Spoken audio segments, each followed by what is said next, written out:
this is what would have changed my life if this were a policy in school as a child. There are, I think, things that everybody can do, even just in your own community. I know how to walk into this room, tell the teacher what's up, like in a nice, professional, kind way, and say, like, this is what I need for my kid. Welcome back to EpiPod. Danielle's had anaphylactic food allergies her entire life. And Sarah is a food allergy mom to 2 kiddos. Managing this invisible health condition can feel so isolating. Do you also feel like you have a degree in overthinking? If you're nodding your head like me, then you're in good company. Let's get you off that allergy island right now with people who get it. Ready to dive in? Hi, Sarah. Hey, Danielle. Today, we're talking about advocacy and how to get more involved. Yes, which I think we've talked about in previous episodes. It's a good way to channel, like if you have anxiety or have just allergies replaying in your head over and over again. For me, at least, it's been a way to kind of channel that energy into something that I feel is productive. Like, how do I do something about this? Correct. And not just for my family, but for the bigger picture, right? Mm-hmm. So, I mean, yeah, this is obviously like an extreme example. Like, we're not expecting like, hey, everybody go do a podcast. Start an LLC, get an EIN, and you better be talking with the state government and the IRS. Yes. No, definitely not. These will be like easy to chew things that we're talking about today. I also feel like when we first met, I remember one of the first things I saw on your pages was you going to Washington, D.C. Yeah. And seeing you like really involved with companies, like brands, that being an advocate and on the legislative level is really important to them as like a brand pillar, but also just as yourself as a food allergy mom, like being an expert in the space. And instead of being like, you know, a lawmaker or a brand, you're like, no, I live this every day. Yeah. And I just remember being like, wait a minute, like I want to go to Capitol Hill. Like I want to buy a power suit. Come with me. Yeah. So like, even though I'm like, this is how I can channel it. And even though we've talked about it in that way, I still personally am not fully clear on like, how would I go to Capitol Hill? Well, and even like smaller than that, totally. Like it's doable on because there's a lot of people who probably couldn't, right? Or didn't want to. And that's absolutely okay. But there are, I think, things that everybody can do, even just in your own community. It's almost like, I think about it like lawmakers or politicians, when you think about it, like everybody votes in the presidential election and they think it's this big deal. And it's like, actually at the end of the day, voting for like your school board members and your city council, like those positions are actually impacting your life more than whoever the president is, for the most part. Sometimes that's not the case. Totally. I'm just saying like these smaller kind of granular issues and things to do are oftentimes the most impactful for yourself and for the people around you. Yeah. Like looking back on my high school experience, even like if you have a younger person and you're a parent listening, or you're somebody in high school or college listening, like I look back on my own time in high school specifically, and I now, knowing what I know now, I feel like I could have been an advocate that early in a even more impactful way than I can as an adult. Yeah. Like I was very involved in student government and I knew the superintendent of the El Paso Public School District. Like I would meet with them once a week because I was one of the student leaders of my high school, and it would have been so much more impactful for me as a student to be able to go in and be like, listen, like we're always looking for programming for these. Like we know we have these many in-services for the teachers. We know we have this many rallies for the students. We know they have this many like education things. And we're always looking for programming. Like, do the teachers know how to administer an EpiPen? Do the teachers know what the signs of anaphylaxis are more than just hives? Like, do the people who... like, do the nurses, have they had hands-on training the way that we did in an earlier episode with the lemon? Like your school nurse hadn't before. And being able to suggest those sorts of things, and then it will bubble up to like local money, local taxpayer dollars going towards initiatives. Like all the way, I could see putting together something where I'm like, I want to get EpiPens in every public school, or I want a certain amount of time in teacher in services to go towards EpiPen training. And that could have been like I look back at the time when I was student body president and was in student government, like they were just dying for students to feel passionate about something. So like, yeah, doesn't need to be, oh, let's go to Washington, DC. It could be you're 17 and you hold like one little office in student government, like can make a huge impact. Yeah. And to your point too, like you don't have to do it super publicly, right? Like it can be just within your own school. Like you don't have to start an Instagram page. For me, that's kind of where it started, which sounds silly because it's like Instagram making a difference, No, I think Instagram makes the biggest difference. Well, it does definitely, I think, in, again, these smaller like niche topics. And if it's like coming from somebody who is not there to just, I don't know, look at me. Yes. Yeah. Like, have you seen what's on the Nordstrom sale?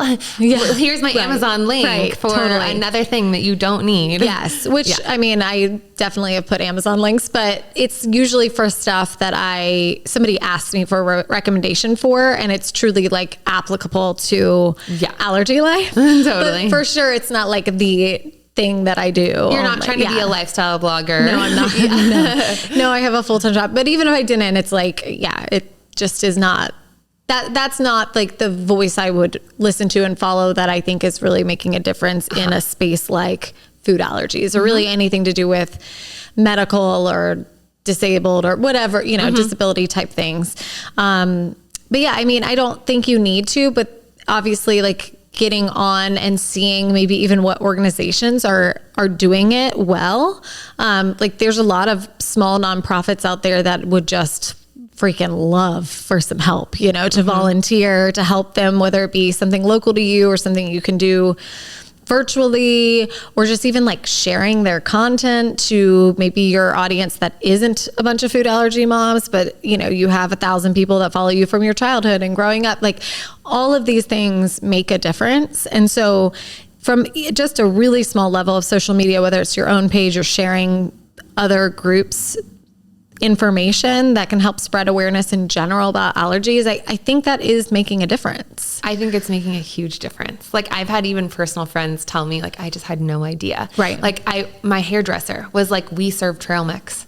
I would have never thought that was like a thing that could be hard for some of my clients and like you were my client for 5 years. Like it wasn't until you started the podcast, which was just this past year. So that's 1/5 of the time that I would have ever even known to think about that. Right. Like now I'm thinking about like milk. Now I know to like see what other ingredients are in the products that I'm putting on people's scalp every day. And I was like, whoa, I never thought of it that way. Yeah. So yeah, I think like first thing, whether it's social media, if you're a student, your actual school, if you're a parent, if you're somebody who spends a lot of time on social media, like whatever is directly in your little circle. Yeah. Something that feels more intimidating to me that I want to maybe challenge myself with is on the legislative front. Like you see people scheduling meetings with legislators. Like they are going to DC and meeting with legislators, or even like in their own community, or like living here in Austin, we could do it with our state representatives. Totally. It's the capital city of Texas. Yeah. But I didn't know that you could necessarily like email in, ask for a meeting. And like, if you have a couple other food allergy moms in your school, or like they're the 3 other moms that are in your kid's grade, like the 3 of you going together. Yeah. And it does matter. It does make an impact. I mean, even from my days in journalism, being a reporter at different stations across the country. I mean, I would talk with these people not necessarily even the lawmakers themselves, because let's be honest, sometimes they're like the face of something. They're not really doing the work. There's a lot of people in their office that are actually doing the work. And sometimes their kind of chief of staff will meet with you instead, which again is honestly sometimes better because they more know what's going on and can kind of give you the details on where things stand. But beyond even that, they have to log and keep track of any constituent that has come in and talked to them, or even made like a yay or nay on a certain subject that they're going to vote on. All of that stuff is very tracked. And so it does matter. I mean, your voice might not be heard in the sense of like it's an immediate change. Yeah. But it is heard, and it does matter. It does make a difference. I could see like instead of, I don't know, whenever it's like Food Allergy Awareness Month, I'm like, okay. Like I'm not even going to like I might post about that, or I might repost somebody who put something really beautifully. Sure. But this year, I'm like, okay, like that's a great way to be like, okay, this is on the calendar. Yeah. That's the way that that's my in. Like, you might not know this as somebody who even has this. I didn't even know it till I was an adult, but like it is Food Allergy Awareness Month. Like the numbers are rising. Here's the statistic. Yeah. This is what would have changed my life if this were a policy in school as a child. This what would change my life as somebody who's trying to eat out at restaurants. Yeah. Like how can we get EpiPens in more places, or more training, or more protection in place, because this made me feel really unsafe just this past week. Because there's so little time and these are very, very busy people, it's very helpful to come in with exact things that you want, like bullet points, but also not vague, like allergy life is hard and here's why, and this is what would help. Like actually having concrete ideas and like suggesting solutions. Even better if you have, and it's okay if not, but even better if you have an actual, plan and a legislator that is co-signing on something. So like meeting directly with them to come up, like maybe it's an initial meeting and it's hey, this is my idea. This is my story. I would love for your team to help author a bill on blank. Yeah. And then from there, their team, as well as you, can work to help get like co-authors on the bill. And the more and more people who sign up to be co-authors, that really helps make it shine a little more. You see, the more names you see, the more just people know about it, and the more likely, even in the midst of the craziness that is the Texas legislature, it could come up easier if it's more known.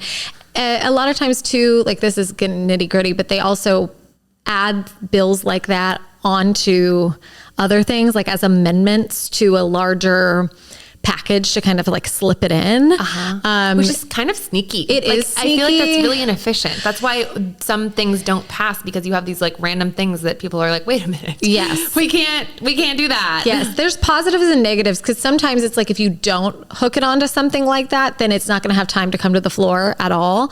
And then other times it's like, well, if you do that, you're right, and it's controversial, it could kill a bill that is important for a lot of other reasons.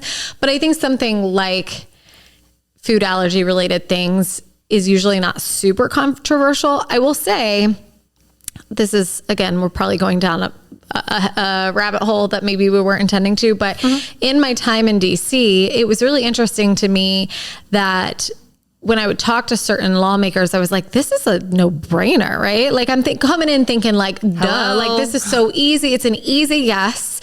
Like, why wouldn't you be okay with this? And the surprising reasons for why, and I think it comes from my journalism days that I kind of pressed people. Like when I could tell they were like, okay, but like they weren't gonna co-sign, or they weren't going to really do anything at all.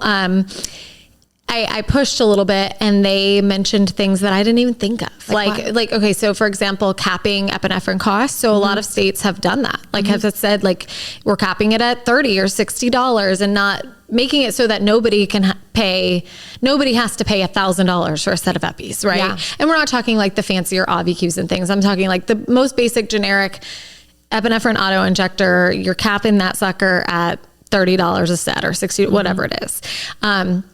And for me, I'm like, well, duh. And like, what do you care? Because you're not the manufacturers of this medication. Like I get that it might not be good for the pharmaceutical companies, right? Like they maybe are making less money then, but as they should. Right.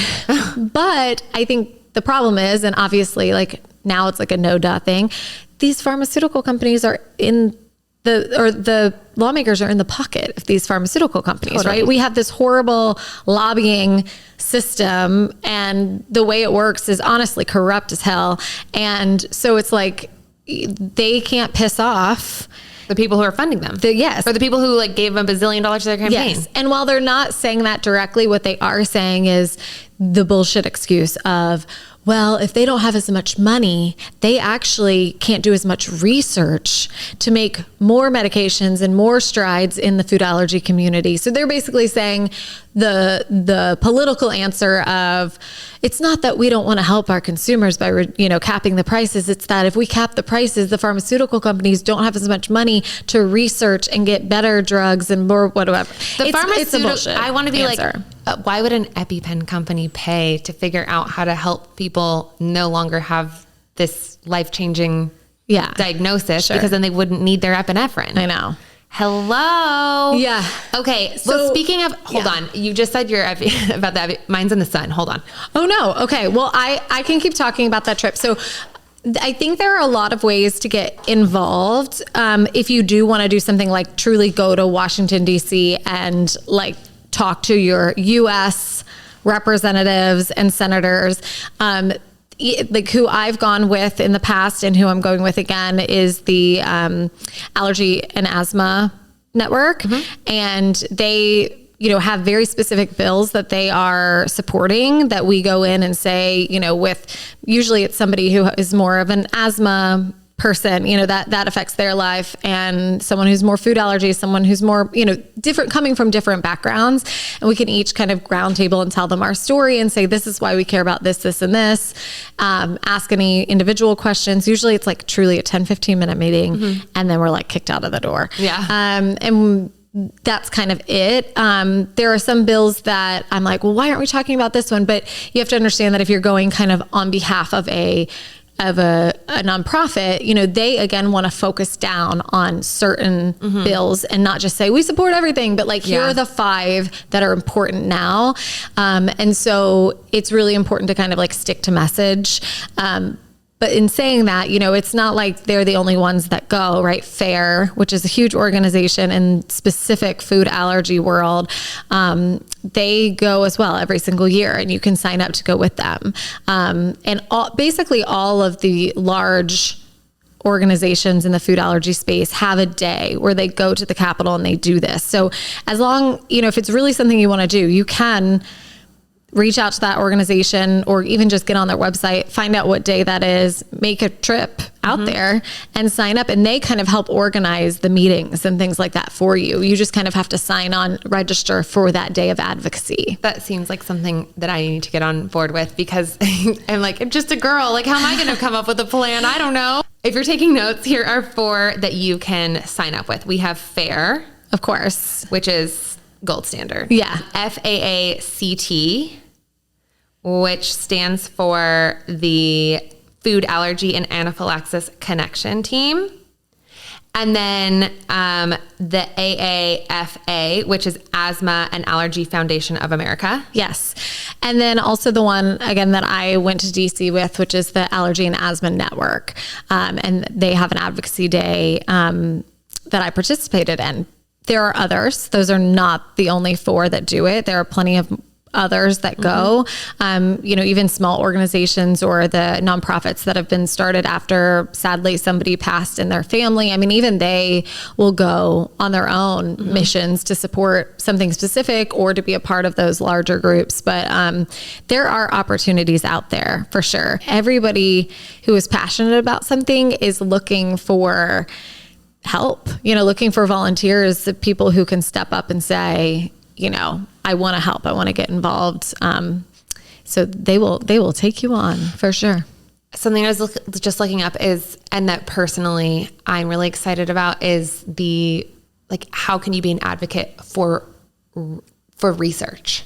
Because I feel like it's one thing with like the laws and getting more education and getting more access to emergency meds, and like those are all so important. But then I look to the future and I'm like, what will 80-year-old me look like? Or like looking at like Neffy, looking at Xolair, looking at some of the things that are shown on social media at the allergy conferences. Like there was, what's that? It looks like a Listerine strip. Oh, right. The sublingual that you put under your tongue. Yeah. You put it under your tongue, and it's it's literally giving like mint. It's giving bad breath, but it's epinephrine, and it's in the research stages now.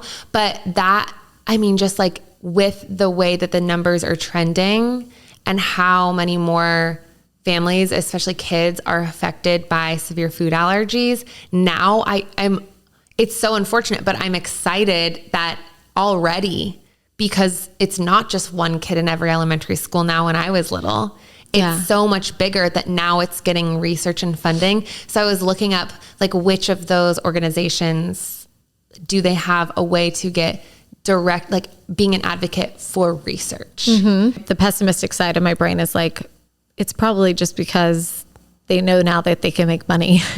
So now they're doing more research, but maybe not. Maybe you'll find something. I love seeing reporter Sarah. Kind of dialing it back a little bit, though you brought up schools and like what you could have done when you were a student, but something that I tried to do to advocate like on a local level, on behalf of like food allergy families, but also, my own, is going in and talking with the school, not just about, hey, this is my son's needs, but like, this is what would help in a larger setting. Like when you have this event, maybe think about the snacks that are being served, right? Like actually using your voice to spread awareness in a different way than just like, hey, here's what's in my son's 504 plan. But like, hey, it's so awesome that you guys are doing a bake sale. I wonder if for the next bake sale to help food allergy families, we could make sure that everybody lists the ingredients of what's on each thing and has just like a little paper sign. It doesn't have to be fancy, but just like kind of write out what's in it. Now, sometimes that wouldn't help a family who's like, well, I need to see the label. But sometimes there are people who have less like allergies that aren't triggered like as sensitively, who would be like, oh, thanks, you didn't put peanuts in this. Like we're good, you know? And just again, to like have more awareness in general that allergies exist, I think is helpful for everyone.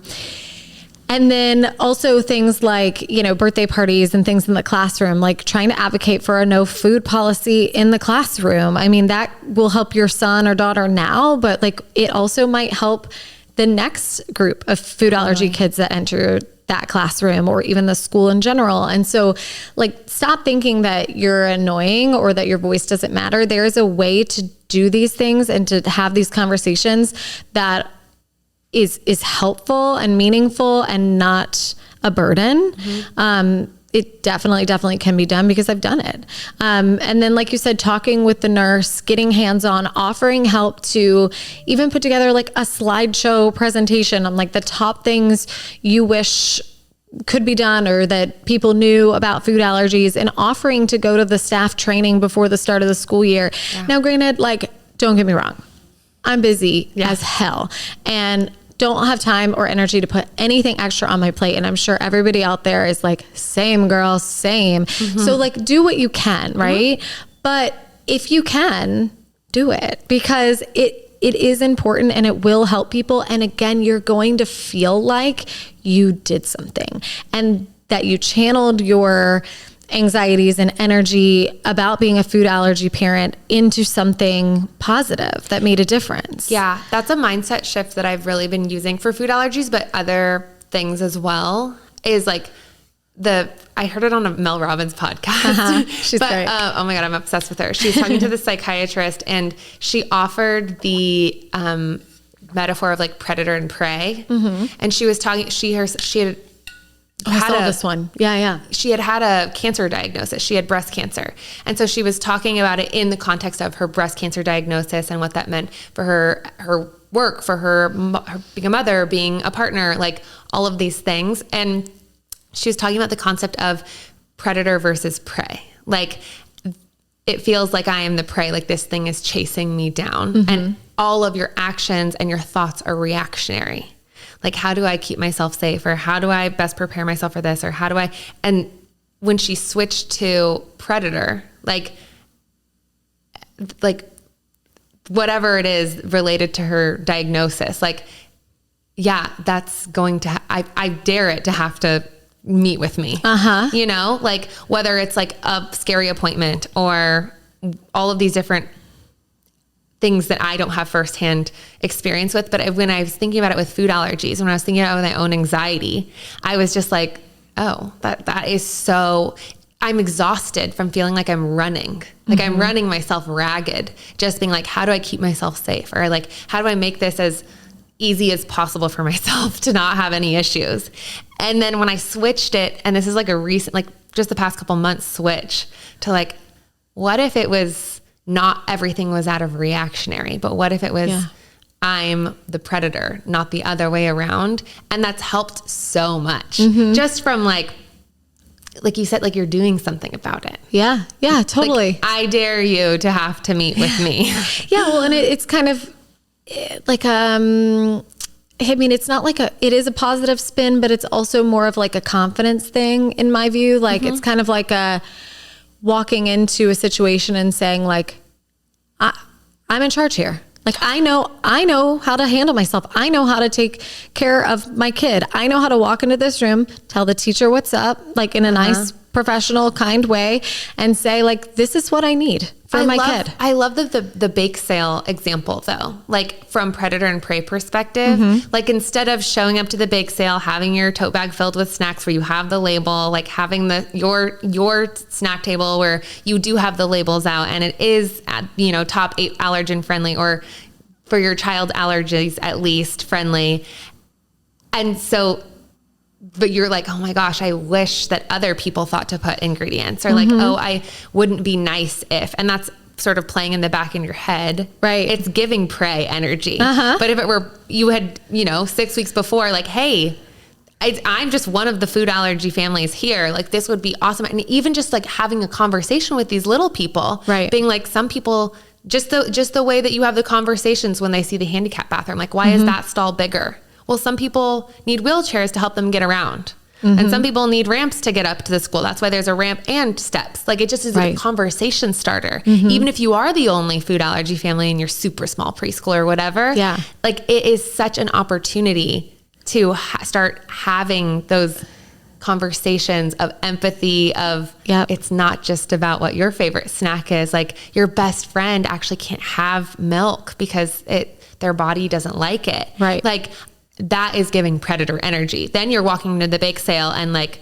we've done the legwork, not more work on your plate, although it is, but like, it's not like, oh, and we had to make the whole thing safe for my kid. It's like, no, now we have all these conversations happening for all these little people, for all the teachers, for all the administration. Maybe you have an older person on the administration who is a naysayer, is in my day, we ate peanut butter and jelly sandwiches till we were 17 and that's all we ate, you know? Yes. So you do have labels out and it's like, wow, like cool. I started something. Yeah. And maybe next year somebody's going to come along and they're not even going to they're going to be able to walk into the bake sale and be like, this is so cool. Right. Like I never had anything like this. This is awesome. Totally.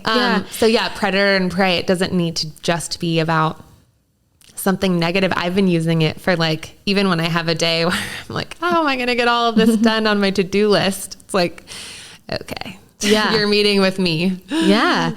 I mean but that in and of itself is advocacy, right? Like, yes, you can go to Washington, DC. Yes, you can go to your state capitol and meet with your local representatives, but just saying something, speaking up, like that is being an advocate, that is getting involved.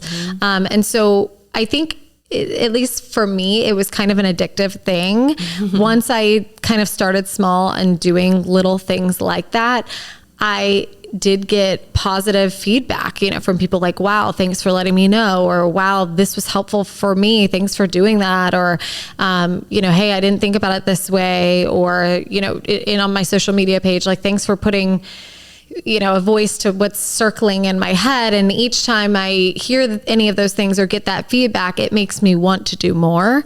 So as with everything, you know, start small, take those baby steps, because then it's going to give you a feeling of like, I did something that's going to make you want to do even more.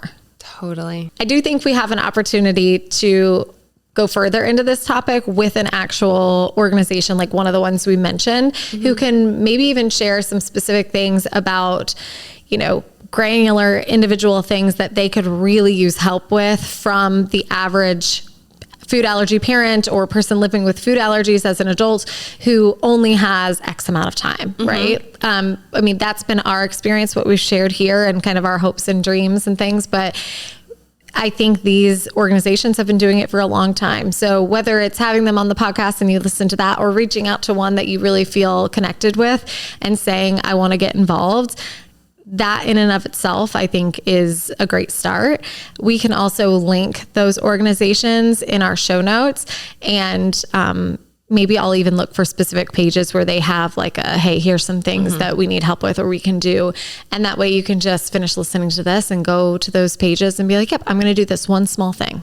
I love that. I also love seeing how your advocacy, like when you boil it back and when you pull it back, like you started a summer camp, Sarah. Like you started a summer camp. You started like a Zoom group of moms to like meet, and essentially like a support group. Like you've started in so many different ways, like big and small little groups to advocate, create community, connect.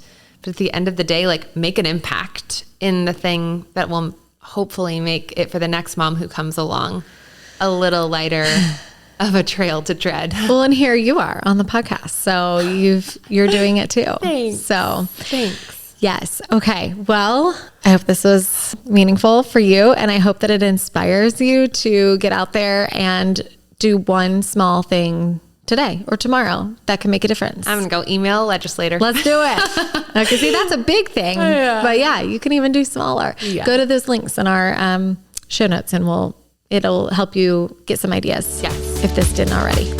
All right. We'll see you all next week. See you next week.